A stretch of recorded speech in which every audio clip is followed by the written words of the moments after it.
A gente tem que entender que o sintoma clínico, o sintoma seja baseado num exame físico que você fez, ou no exame clínico, num exame complementar através de uma ressonância nuclear magnética, ou através de uma tomografia computadorizada. Enfim, o exame que você tenha feito, ele é muito importante. Eu tenho pacientes que eu atendo às vezes de forma online, que através de um exame sanguíneo eu consigo entender o que está acontecendo com aquela pessoa, que fase que ela está vivenciando, qual órgão ela pode estar ativando. Por exemplo, se ela está com um aumento da ativação dos hormônios tireoidianos, eu sei exatamente que fase, que etapa que ocorre isso. Por que, que a pessoa tem que liberar hormônios na glândula tireoide? Ao mesmo passo, você consegue entender por que quando você tem um aumento do ácido úrico, um aumento da ureia, um aumento da creatinina, isso está relacionado com uma região específica que a gente vai estar abordando hoje. Então, hoje eu já queria começar aqui explicando um pouquinho sobre os trilhos ou tracks do conflito. Basicamente é o seguinte, eu sempre gosto de trazer essa analogia para os meus pacientes no consultório, que é assim, ó. Vamos lá. Não sei se está dando para você ver essa setinha aqui, mas basicamente é o seguinte, aqui a gente tem um trilho, certo? Então tem um trilho de um trem. Aqui na minha cidade tem um trilho de um trem. E o trem passa todos os dias. Mas vamos supor que o trem não exista. O trem não existe mais, não passa ali.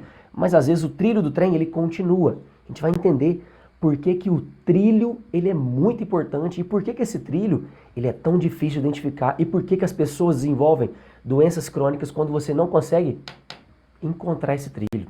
Eu vou descrever daqui a pouco o caso clínico da minha filha, para você entender na prática como que funciona isso, tá? Então imagina o seguinte, imagina a seguinte situação. Você tem então um trem, então o trem está vindo aqui nessa região. Ó, o trem está aqui, está vindo. Imagina que o trem, eu vou trazer para você uma possibilidade que ultimamente, eu não sei se é coincidência, às vezes a física quântica explica um pouco de uma forma mais adequada, mas por que eu venho atendendo muitas mulheres que sofreram abusos sexuais? Quando eu falo abuso sexual, não é simplesmente um estupro, que seria o ápice desse abuso, mas simplesmente o fato de você interpretar aquilo como um ataque a você, ataque à sua integridade de mulher de fato, né? Mulheres que às vezes foram bulinadas, que foram tocadas, que não chegou a ter uma penetração, mas teve várias outras coisas antes, até de crianças que já sofreram abuso. Então você tem que entender que isso causa traumas severos numa criança.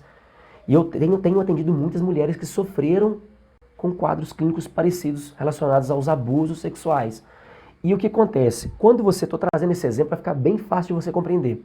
Imagina uma mulher que ela foi abusada sexualmente. Então imagina que esse abuso sexual seja o trilho. Imagina que esse trilho, né, na verdade o trem, ele vem desgovernadamente e causa um acidente. Imagina que tem um carro ultrapassando esse trilho aqui e o trem bate de frente com esse carro. Automaticamente o trem vai arregaçar todo o carro. E o trem seria, nesse exemplo aqui, tá? Espero que você entenda de uma forma bem simples, o trem seria o estupro, seria o abuso sexual. Esse trem que gerou nesse quadro aqui esse abuso sexual, ele destruiu todo o carro. Só que acontece? O que seria então um trilho ou um track do conflito? O trilho nada mais é que o trem já foi resolvido. Não existe mais o trem. Então não tem mais o abuso sexual nesse exemplo aqui. Mais uma vez, um abuso sexual é desde uma situação que você foi estuprada, uma situação onde às vezes um homem encosta em você na fila de um banco e fica fazendo cenas obscenas ali contigo, né? Fica te encoxando de fato, né? Pessoas que às vezes estavam tirando carteira, já tive paciente assim, tirando carteira de motorista e o instrutor tirou o negócio para fora ali dentro do carro. E a pessoa sentiu isso como um abuso. Já tive várias possibilidades. Pessoas que às vezes estão passando na rua e vê um idoso, uma criança, um adolescente, que não consegue entender que às vezes aquele idoso tem um problema mental, e ele tira o negócio para fora e fica fazendo cenas obscenas. A pessoa pode entender isso como um abuso sexual. Só que o mais interessante é que muitos dos pacientes que eu já atendi ao longo desses mais de 12, 13 anos de trabalho de consultório, muitas mulheres principalmente que eu atendi, e garotos também, homens, mas a maioria são mulheres, elas foram abusadas por pessoas da família. Pessoas como primos, tios, pais, irmãos. Eu sei que parece difícil de entender isso, mas muitas mulheres são abusadas sexualmente e a gente não consegue entender. Eu já tive mulheres que eu atendi que o principal não foi nem ela ser abusada de fato. O principal foi às vezes ela contar para a mãe ou para o pai e os pais não tomar nenhuma atitude, ou principalmente, muitas vezes, os pais às vezes nem dá atenção pelo que aquela criança falou, aquela adolescente falou, dizendo que ela contou uma mentira. Então isso é muito grave, tá, pessoal? Espero que você consiga entender isso, mas eu estou trazendo essa situação grave para você compreender bem fácil o que é um trilho de um conflito, tá? Então imagina que o abuso sexual seja o trem. O abuso de fato foi o trem que esmagou o carro, atropelou o carro, estraçalhou o carro que estava ultrapassando esse trilho aqui. Agora, imagina que isso aconteceu quando você era criança. E agora, aos 20, 30, 40 anos, não existe mais este abuso sexual, mas existe o trilho do trem. Não existe, então, o trem, que seria o abuso sexual, que foi aquele trem que estraçalhou a sua vida. Não existe mais o trem, mas o trilho continua ali. E aí eu gosto de trazer esse exemplo para ilustrar que aqui na minha cidade, então, como eu citei para você, tem o trem, tem o trilho, né? Ele passa todos os dias. Mas imagine que não estivesse ali, não existisse o trem, mas o trilho está ali. Estou sendo redundante, repetitivo, para que você possa entender. Mas, se tem o trem, na minha cidade existe uma caminhonete que vai dar manutenção no trem.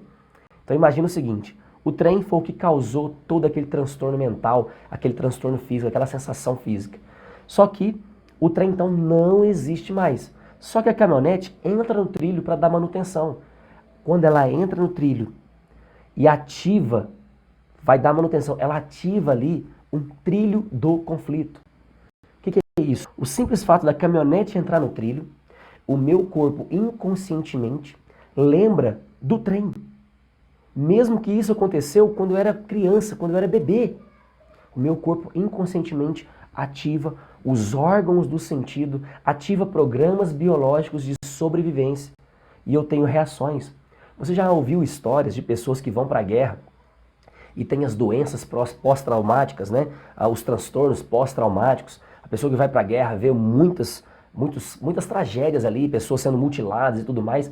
E o simples fato dela estar vendo um filme, às vezes não tem mais a guerra, não tem nada, mas está vendo guerra e ela tem a mesma sensação como se ela estivesse lá na guerra quando ela estava trabalhando. Então isso é um trilho do conflito. Só que isso aqui eu trouxe uma situação muito dramática, muito intensa. Eu quero trazer para você situações simples do dia a dia, que também são trilhos do conflito. Para quem já é meu aluno, sabe que eu já trouxe alguns desses exemplos.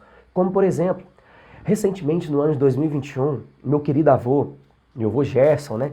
Ele era um senhor que morava na roça a vida inteira, viveu aí mais de 80 anos morando na roça. Trabalhava, era magrinho ali, trabalhando duro na roça. E ele desenvolveu uma doença a nível pulmonar.